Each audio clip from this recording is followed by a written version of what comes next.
gathering.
Now we know that. Now we have to find some better arrangements.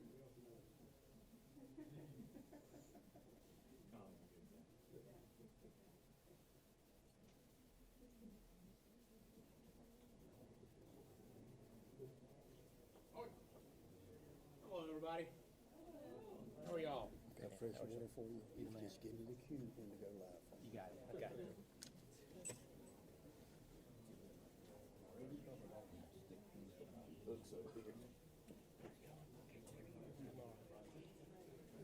Maybe I go on the other side.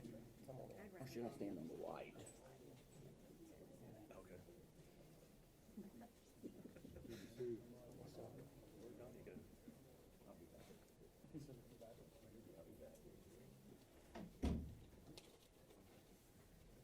Are y'all symmetrically lined up now? We're gonna start this Trying thing. to get height. Y'all need squeeze in.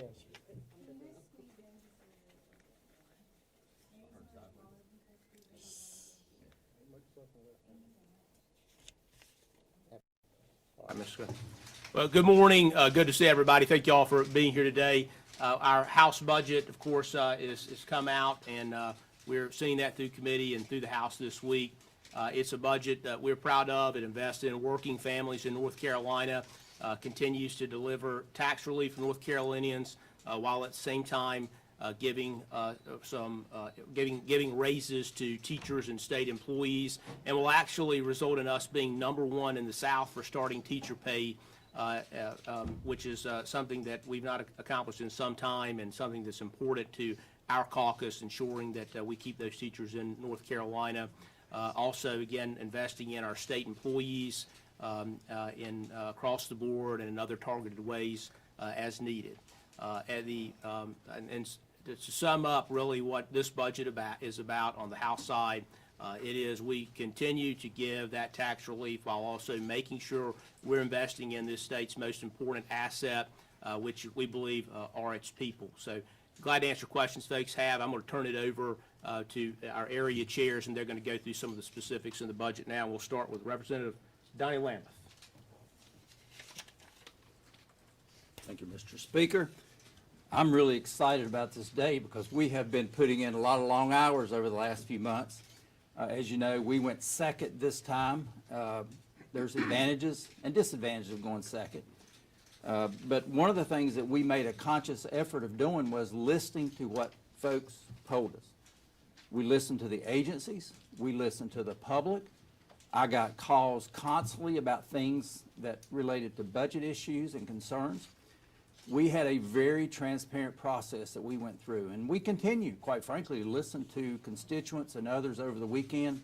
You will see some amendments today that we are comfortable with based on the feedback we're getting. We've taken and made an overt effort at listening to people and incorporating in this budget things that we think and know that the people want in North Carolina. We are excited about this budget. It is the best budget since I've been here that I've worked on. And that probably says something because we've had some really good House budgets. We've had some good conference budgets in the past. We are going to continue to work through any issues we've got, but we think they are minimal. We are excited, and we hope to get this out this week, and then we'll start the process of conference after we get back from the break. Thank you all for being here, and I want to especially thank our area chairs and our senior chairs, those on full appropriations, for the amount of time they put in. They put in an enormous amount of hours in a short period of time to get us to this point today. So thank them for the work they've done, and what we're going to do next is simply go through the highlights on each of the areas and then be available for questions. Good morning. Majority Leader Brendan Jones, and it is a great day for North Carolina. As you've heard from Chairman Lambert, first time in 9 years, what a transparent process that we've had to yield such a fine budget. And I'm proud to stand with my colleagues today to talk about real leadership, real priorities, and real results for the North Carolina citizens. This budget is focused where it should be, on working families. It provides meaning tax relief, investments in the people who work for our state, our teachers, our law enforcement officers, small businesses, and the public servants. This budget also takes a hard look at government waste. We estimated that over $10 million in unaccountable DEI spending and cut bureaucracy and the dividends that provides and delivers for this budget. That money is now going where it belongs, into classrooms, into the communities, and to disaster recovery. This was not done in the shadows. As Chairman Lambert said, we led a transparent, open process. We had great debate. We listened to the public. And in the end, we produced a budget that reflects the values of everyday North Carolinians, not political insiders or the special interests. This is a serious, conservative, people-first budget, and we're proud to stand behind it. It was an honor to serve with these guys to get this budget done, and I'm looking forward to a great passage of what we put out. Good morning. It's a privilege this morning to be able to present to you our salary package for our teachers. The 2025 House budget raises, as you heard from Speaker Hall, teacher pay to the highest in the Southeast and is better for state employees and retirees than either previous budget that has been introduced this year. For our teachers, the House provides an 8.7 total increase in teacher compensation over the biennium. The House budget also restores master's pay to reward our teachers for undergoing extra training and education. This budget brings starting teacher pay salary schedule to $48,000 in year 1 and $50,000 in year 2. When combined with other sources, starting teacher pay will rise to an average of $56,593 by the end of the biennium. In both years, again, nonpartisan central staff estimates that North Carolina will be first in the Southeast for starting teacher pay under this House budget proposal. Thank you.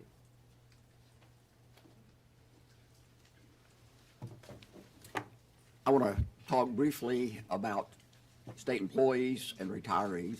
Everybody understands that whatever initiatives we have across the state depend, apart from education, on our state employees. And we also want to acknowledge the service of our retirees who kept things going and provided those services in the past, but now suffer like so many with increasing the cost of living, inflation, and that sort of thing. So that's why the House budget gives first a 2.5% raise in each year across the board for state agencies, community college, UNC system employees.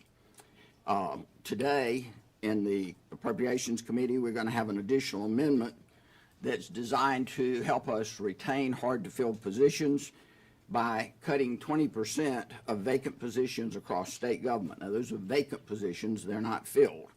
And we'll use those funds to help raise pay to retain employees. Many times have other choices that they can go to gain additional pay. In addition, we provide a 1% cost of living supplement to all of our retirees in the first year, 2% in the second year.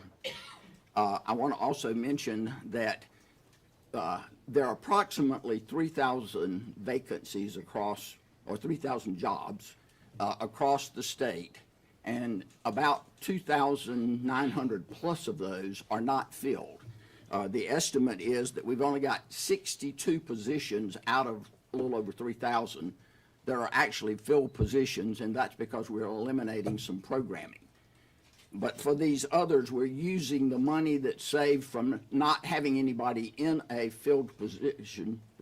It's a vacancy, an actual vacancy, most of which have been vacant for many months. And we're using that money to help raise pay for our employees, our retirees, and our teachers. And we really think that this is going to help us pay for the raises to the teachers and all those folks. It's a great budget. I'm back up to talk about the area of general government. Just a few highlights for you. For our North Carolina State Veterans Cemeteries Trust Fund for equipment replacement, capital improvements, and additional maintenance personnel, $2.8 million over the biennium. Wake County Public School System to support mental health services for students, $4 million over the biennium. Rural health care grants, $12.5 million, non-recurring in year one. Software modernization to complete the state election information management system upgrade and the campaign finance software upgrade, $15 million, non-recurring in year one. And finally, last highlight, Public Property Insurance Enterprise Fund to establish the Public Property Insurance Enterprise Fund to support the State Property Self-Insurance Fund and the State Public Education Property Insurance Fund, $200 million, non-recurring in year one. Thank you. I'm back to talk a little bit about HHS, and I would acknowledge first that one of our challenges in HHS is the uncertainties with the talk in Washington about how those funds might be reallocated, might be percentages, differences. And we made a strategic decision when we started our budget to assume that, because we don't know, let's just assume that we're going to continue business as usual. Obviously trying to be as fiscally conservative as possible, not doing anything really outlandish or crazy, making sure that we invested dollars properly and knowing that there's going to be something coming down the road. And when that something comes down the road, we may have to reconvene and deal with what those changes in Washington that the state may have to deal with. So we've not included the skies falling in this budget, but it is a fiscally responsible budget in HHS. There's just a couple things I would highlight. We all know that we have a child care challenge in this state. We want our families to be able to afford child care. This budget does include the child care subsidy rates that are $140 million over the biennium, $60 million recurring in year one, and $80 million in year two. The child care subsidy family copay, we've invested $25 million so we could reduce the copay. We've allocated opioid abatement funds within this budget to areas and communities where we know there are challenges and quite frankly, problems that we've got to address. But that's a $38 million over just the biennium, with the fund balance still about $40 million to be allocated probably during conference. We do, the rebase is a big number. It's a number that's based on a forecast of enrollment and utilization. We properly funded the rebase over the 2-year period. We know that that's something, and we monitor it very closely, but it is something that's necessary. Our enrollment in Medicaid continues to increase, and our claims cost continues to increase. So the rebase numbers, $80 million in the state's Medicaid program through the rebase, and then another $80 million to support a range of contracts related to the managed care. Good morning. I'm going to talk about our ag portion of the budget. Our commitment is for the trust funds, and we're continuing to do that in this budget. Through farmland preservation, we invest another $4.7 million over the biennium, which is $2 million recurring plus an additional $700,000 non-recurring. Also with our North Carolina Land and Water Fund, as well as our Parks and Recreation Trust Fund, we provide them an additional $2 million recurring, which gets them to $30 million in their pot of money, and that's for locals to get grants from to do great things with conservation efforts and parks efforts. And also with our Tobacco Trust Fund, we invest over $8 million over the biennium, which is approximately $3.5 million recurring plus an additional $862,000 non-recurring. Good morning. I would like to speak to 2 areas of our budget. The first one being capital and information technology. For cyber security tools, we're allocating $30 million over the biennium, that being $15 million reoccurring. The second area is transportation. We're addressing the problems North Carolinians face when interacting with the DMV by funding new DMV offices, increasing funds, and flexibility to hire new and more Department of Motor Vehicle staff, and exploring easier license renewal options to alleviate DMV workload and cut wait times for North Carolinian drivers. Second, we're supporting the Hurricane Helene recovery process by increasing financial oversight for disaster spending and federal reimbursements, while also increasing funding for highway and road maintenance.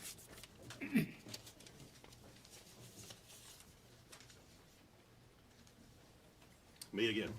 I'll close up the areas with justice and public safety.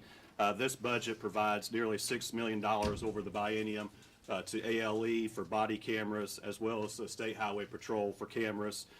We also invest $40 million non-recurring in the first year in FEMA matching funds for the events that occurred prior to Hurricane Helene. And also, we provide $50 million non-recurring in school safety grants. I also want to comment broadly on our education. I don't know that anybody would argue with the proposition that education is the key to our children's future. It's also a key for parents and seniors who depend on those people to have gainful employment, pay the taxes that help support us when we are in our retirement years. Several things. You've already heard from Representative Foray about the outstanding teacher salary increases that are in this budget. And that is a major point in attracting and retaining the quality of teacher that we need for our students to get close to performing first in the Southeast on various measures that we do to assess their progress. Other items I'll mention, we've got $10.6 million that we're adding in that's new money to help with special needs students.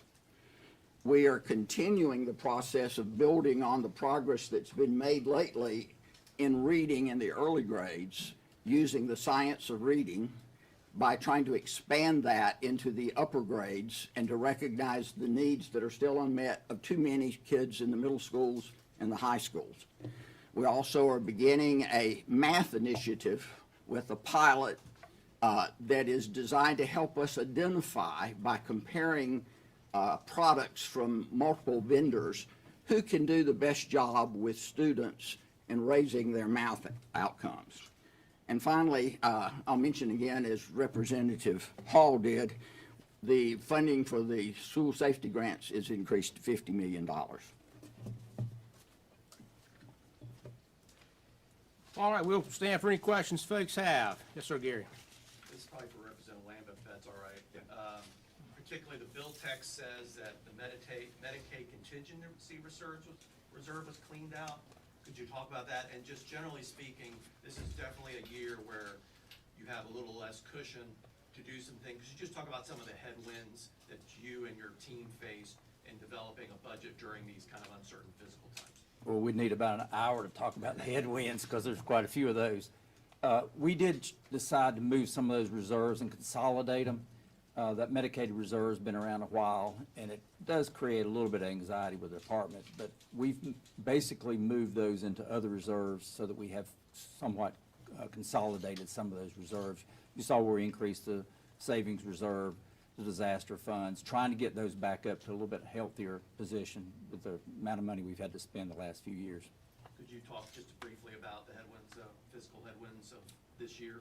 Well, I'd start with the uncertainty coming out of Washington, particularly on many of the things that will impact the state, not just health, but transportation and other areas, and I think that's a challenge. I think with the return of significant inflation over the last few years, we've had a lot of pressure from folks telling us about how projects have gone up substantially. They can't fund what they can't take what we've given them and fund the project because the cost of construction has gone up so much more. We've had a lot of that we've had to deal with. So I think inflation has been a major focus and headwind that we've had to deal with. And then quite frankly, a little bit of a slowdown in the economy. We've had to tighten the belt a little bit more than we normally have. We got so much COVID money over several years, and we had really good economic years. I think it's a matter of how do we balance all of those. And the part that I'm really particularly proud of is that we've done all this challenging times with very fiscally conservative, yet including as much as we could that we heard from the public and the agencies across the state. We'll start over here and just go in line. Yes, ma'am. Okay, so just a question in regards to the state employee raises, and we asked CNET for their reaction to the announcement. And basically, they compared it to robbing Peter to pay Paul, the idea of cutting 20% of vacant positions to pay the other ones more. I guess my question is, why do it that way? Why not simply come up with more money or eliminate the tax cut? Well, the first thing I'll note, as you know, we're better than the governor's budget or the Senate on state employee raises. And so I imagine that many state employees themselves are happy with that part. Many of the jobs that are being cut have been unfilled now for a long time, months and maybe even years in some circumstances. So these are positions that almost all of them are unfilled positions. And there's nothing to stop us from coming back later and adding those positions again. But, you know, as the Chairman Lambeth mentioned, you know, inflation that, in my opinion, was due to the Biden administration's reckless spending at the federal level, it's impacted that. And so this body has continued to give raises to state employees and teachers over the years, but because of the inflation coming out of D.C., it creates a situation where we continue to give increases, and sometimes, you know, they're either swamped or certainly impacted by that. So I think that the way we're doing it now, the target approach of making sure we're investing in the folks who are there now, doesn't mean we can't come back later and add those positions on. Part of this budget in being fiscally conservative at a time where, you know, we have a $50+ billion problem in western North Carolina with Hurricane Helene recovery. And so as we've done now for 15 years before I got here and since, we're going to carefully budget. We're going to make sure that when we're dealing with a disaster like western North Carolina, that we've got the money to do what we need to do as a state, and so this budget reflects that. Clarifying and then follow-up, so the 3,000 jobs and then 20%, is this on top of the money that was described in committee last week with, you know, 5 million here, 5 million there? Is this addition to that? So does that number change? And then how will it actually work by agency? Is it up to the agency head who decides like what 20% to cut? And like how does that translate into raises? Dr. Lambeth, I'll let you take Yeah, so the total question. Yeah, amounts and then how will it work? Yeah. When we were asking the agencies sort of their priorities, it came up virtually every single agency. We need more discretionary money to hit hard-to-fill jobs. If you go back and actually look at the details of the vacancies in the state, a significant number of those vacancies are over 6 months. Hard to fill, but frankly, some of that money is used discretionary by the department. If they have another problem, totally unrelated. We felt like that 20% was a fair amount to reduce in the vacancies, but then take that money and add it back to give them the equivalent of a 1% LMAR. And we did that because that's what we heard from them. They all said to us, we need more discretionary money so that we can fill hard to fill positions. And so this was really just a shift, taking it out of money that wasn't being used with the vacancies. And we looked at a lot of those vacancies, and some of them went into years, not just weeks or months. They were years unfilled. And we felt like it was a better way to right-size government and also to use that money in a much more productive way based on what we heard from the different agencies. And then the total amount, is it the 20% cut is to reach this 3,000 jobs or? I do want to correct one thing, that there are actually about 10,000 vacant positions across the state. And we took 20% of them, which was about 2,000 equivalent. And again, those were positions that were 6 months and over. We took the longest tenured. And I think the agencies won't have a significant problem finding and eliminating those positions.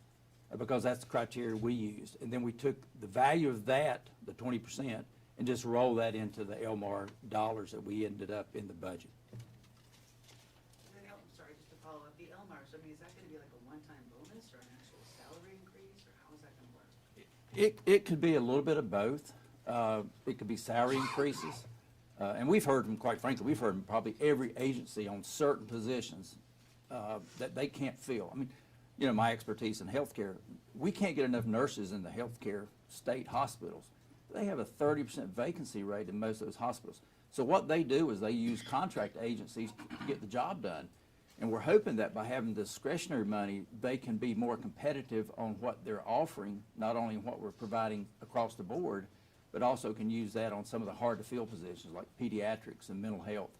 But it would be ongoing. Our goal is to have it ongoing so that they can use that money on an ongoing basis. So it's 2,000 total positions. The exact number is 2015, yes. All right, 2 more questions, y'all. That's why I gave you that question. Colin, go ahead.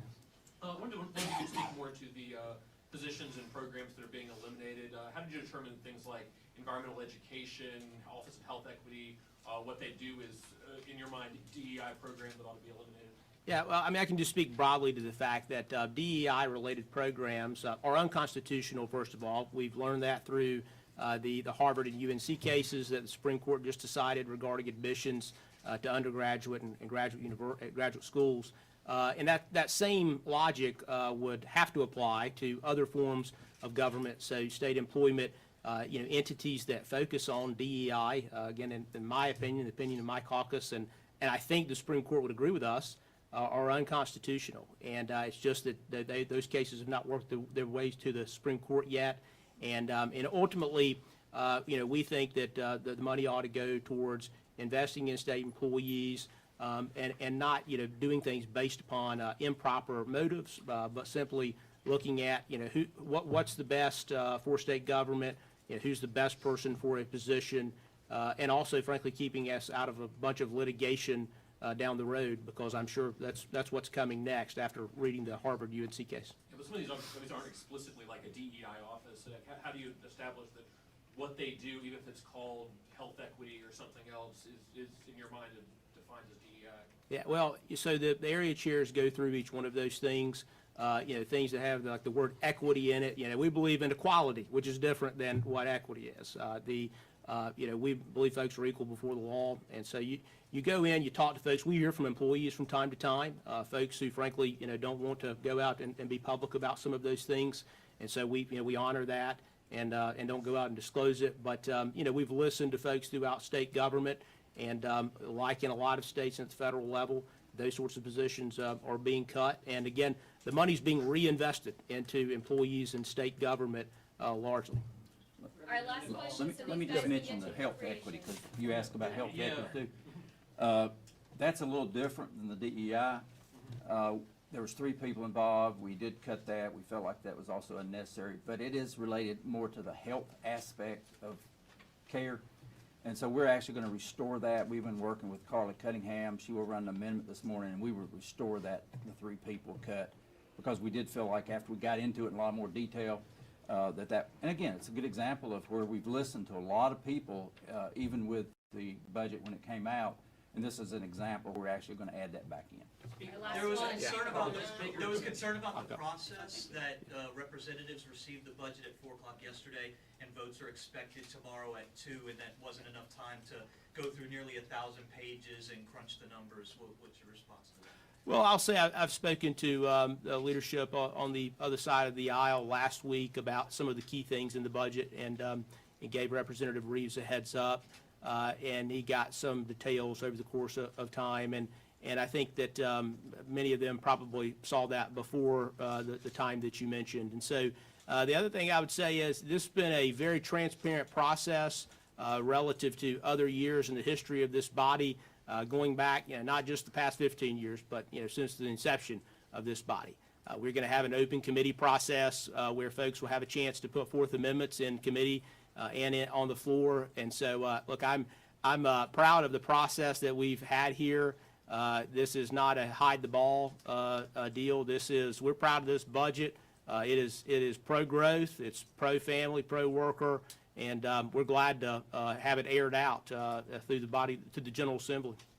Yes, sir, Brian. I'll do one more if you don't. Go ahead, yeah. I appreciate it. Just two-parter for, one thing Representative Lim said was, the differences between the two chambers seem minimal. Do you see it that way? And also, this is your first go-around as House Speaker, squaring with Senate Leader Phil Berger. How would you characterize the relationship, and why is this time gonna be different? We're gonna be gone before the 4th of July. Well, the first thing I would say is, it's my first time around as Speaker, but I was the Rules Chair for a long time, and so I was pretty closely involved with Speaker Moore in a lot of those discussions in the past. And so, I understand sort of the way that these things go, and obviously there are some disagreements, as written in the budget documents between the House and the Senate, and the governor as well. But, each biennium's different. You have different members here.